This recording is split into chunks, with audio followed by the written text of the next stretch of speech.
Good morning. Welcome to NewsWare's Trade Talk for Friday, August 21st. Let's get into the action. Take a look at the S&Ps, which are higher by 0.43% this morning. We're showing green, which is nice. The oil prices are kind of easing. Treasury yields are pulling back, from these multi-decade highs following the Treasury Department's buyback decision. That program is relatively small when you compare it to the 32 trillion Treasury market. But it does, it doesn't really, or it does little to address the structural forces behind it. Heavy debt issuance, widening fiscal deficits, elevated term premiums. That's really what's causing to push the yields higher. But next week, we do have that Jackson Hole Economic Symposium, and, we might get some clues, some new ideas for the market, from the speeches that are going on.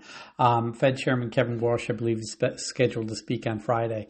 The key economic data point for today is going to be that PMI composite flash report. In corporate news, Broadcom is seeking more than $60 billion in debt financing for its latest AI infrastructure deal, with the potential financing reaching as much as $100 billion.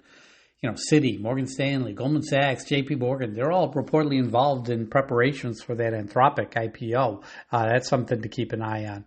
Spotify, they also announced that their board this morning approved an additional $1.5 billion share increase to its stock repurchasing program. On the earnings front, we got BJ's, we got BEKE and Ross Stores, ROSD all trading higher following their results. OSIS and FLO are trading lower. Monday morning, we got PDD. We got XPEV coming out, but next week, remember, we got Salesforce, we got NVIDIA. They're both scheduled to report earnings next week, so we got a lot of good ones coming up. Taking a look over in Europe, and we're showing the DAX is higher by 0.29%. Germany's private sector continues to expand modestly in August, based on the data this morning. Strong rebound in manufacturing offset another contraction in services.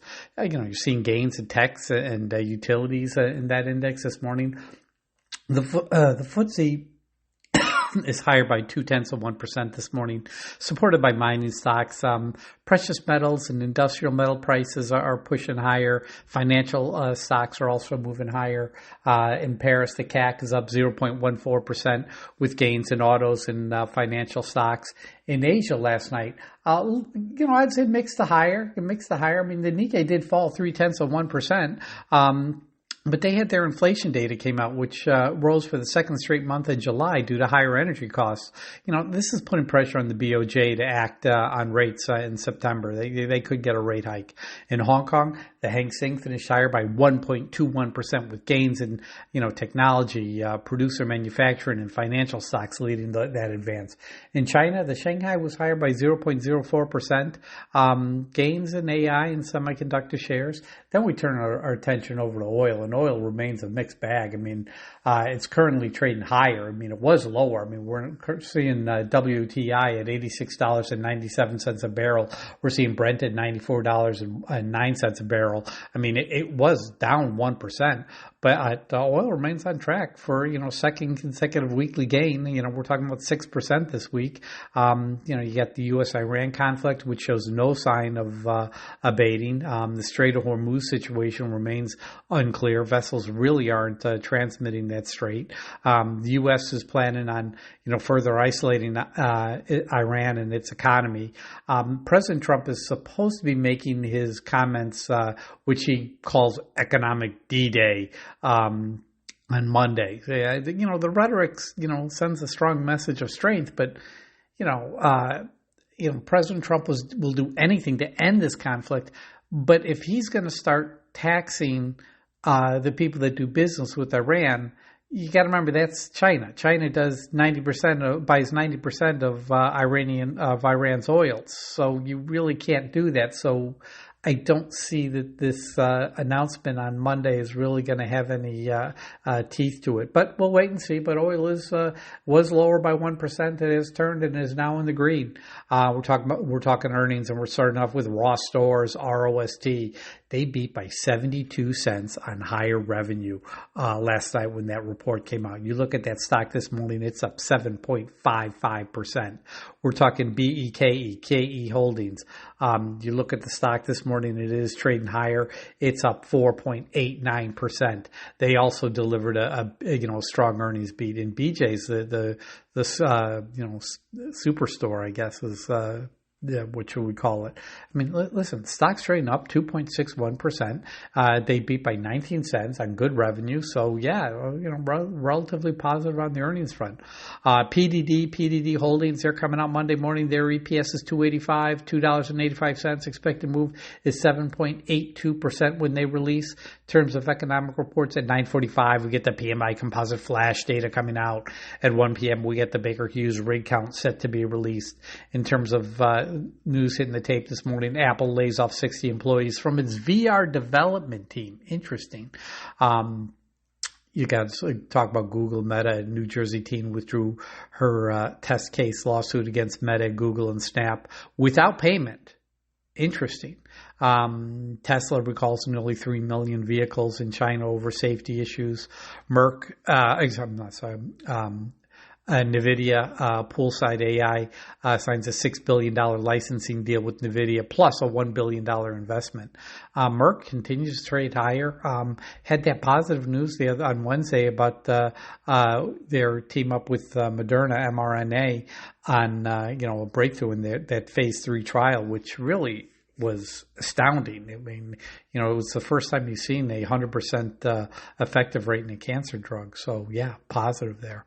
In terms of guidance news, BJ's Wholesale, they raised their full year 2026 adjusted EPS view to $4.60 to $4.80. Street estimate has it at $4.55. So, yeah, that's a nice uptick. What else do we have here? We got buyback news. Spotify upsized its share repurchasing program by $1.5 billion in terms of catalyst calls. We got to talk about Citibank. They upgraded OI Glass, ticker OI, Oscar India. They gave it a $9 price target, and they opened up a 90-day positive catalyst watch on the stock. But for today, I got to go, for my pick of the day, I got to go with Google, ticker GOOG. I mean, the news about the team dropping the lawsuit is positive. You look at yesterday's call volume, 103, 103, 105 calls versus 80,620 puts. That's a put call ratio of 0.78, very positive. Open interest, 1 million to 800K. That's positive. Now, the major brokers have been lowering price targets, but they still like the stock. So, listen, if I can get in the 334 range, I think that'd be phenomenal. And I think we'll make the 1% off of there. But my pick of the day is Google, GOOG. Okay, now we're going to move on to the stories hot off the press, see if we see anything exciting happening this morning. Let's see, what do we got here?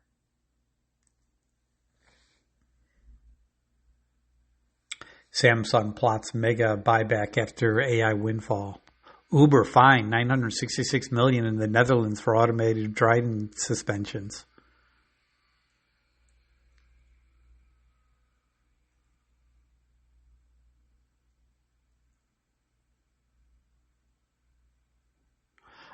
Carl Icahn reduces his stake in JetBlue to 3.32%.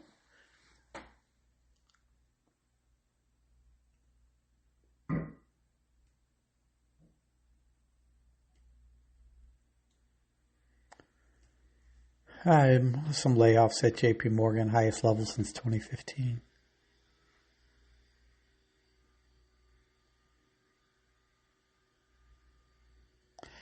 Abbott Labs, they came out with some positive news. What was it? ABT. Partial agreement reached over litigation over its specialty formula for preterm infants. Anheuser-Busch, BUD, investing $13 million in a New York brewery. Robinhood moving higher. Latest crypto news run regulations still benefiting the shares. Ross Stores expansion's on track. They opened up 47 stores during Q2. Nice. All right, that's all I'm seeing. Okay, now we're going to talk about yesterday's pick of the day, which was BEKE, Boy Edward, Kilo Edward, KE Holdings. Listen, the stock opened up at $16.83. Now, that was below my entry point. But then during the day, it hit $17.18, which there's your 1%. But you look at it this morning, it was trading over $18. So, yeah, that 1% was definitely there. That was a good one. That was a nice call. All right, traders, that concludes today's NewsWare's Trade Talk podcast. You guys know what to do. Let's go out there and let's make some green today.